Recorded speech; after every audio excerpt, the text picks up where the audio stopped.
మొత్తానికి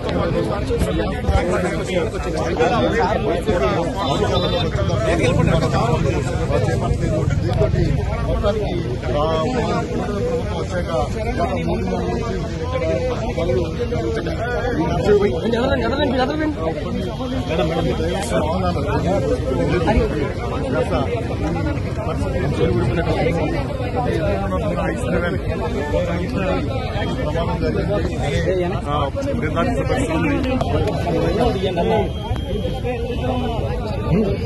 విధంగా ముందు ఇక్కడికి వచ్చి పర్యటన స్థలాలు చేస్తున్నారు.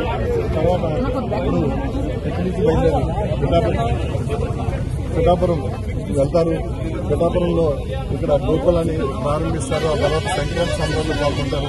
అయితే ముందుగా ఈ ఘటనా స్థలాన్ని పరిశీలిస్తానని చెప్పి పవన్ కళ్యాణ్ ముందుగానే చెప్పడంతో ఒకసారి ముందుగా చెప్పడంతో ఇక్కడ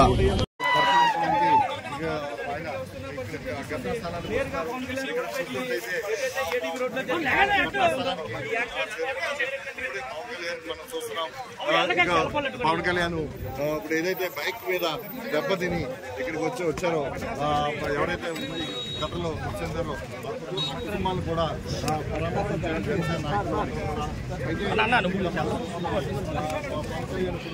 ఏదైతే స్పాట్ ఉందో స్పాట్ లో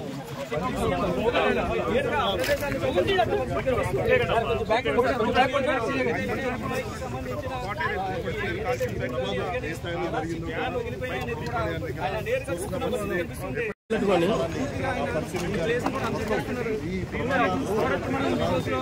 డిప్యూటీ సీఎం పవన్ కళ్యాణ్ ఎందుకు జరిగింది ఏంటని కూడా కారణాలు అడిగి అధికారులు తెలుసుకున్న ప్రయత్నం చేస్తున్నారు. వైసీపీ అధికారంలోకి వచ్చిన తర్వాత రోడ్డు మరమ్మతులు చేపట్టలేదు. దీంతో మొత్తానికి ప్రభుత్వం వచ్చాక గత 3 నెలల నుంచి కొన్ని ట్రాఫిక్ డైవర్షన్ ఒకే మార్గంలో ఇక్కడ వాహనాలు వెళ్ళి వస్తూ ఉండడంతో కాస్త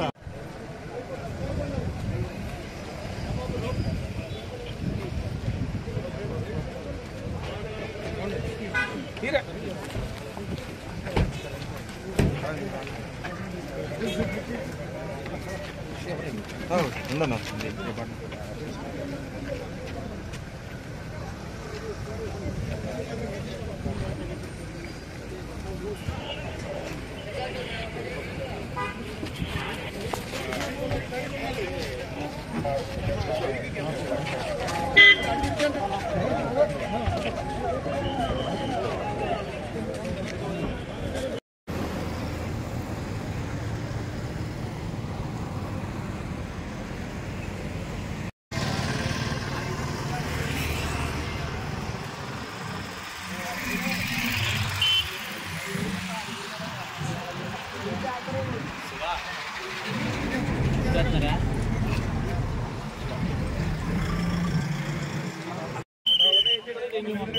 ప్రదేశాన్ని ఇప్పుడే ఇక్కడికి మరికొద్ది సేపట్లోనే డిప్యూటీ సీఎం పవన్ కళ్యాణ్ చేరుకుంటారు.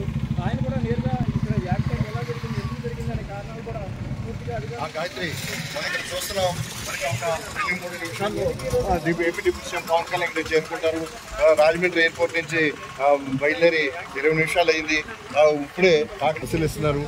పవన్ కళ్యాణ్ ఏదైతే ఏడీబీ రోడ్డు ఉందో రాజానగర్ నుంచి ఇటు పెద్దాపురం అలాగే సామర్లకోట పిఠాపురం వెళ్ళడానికి సంబంధించిన రోడ్డు ఇప్పుడే పవన్ కళ్యాణ్ ఇక్కడికి చేరుకుంటున్నారు. ఇది ఏదైతే మొన్న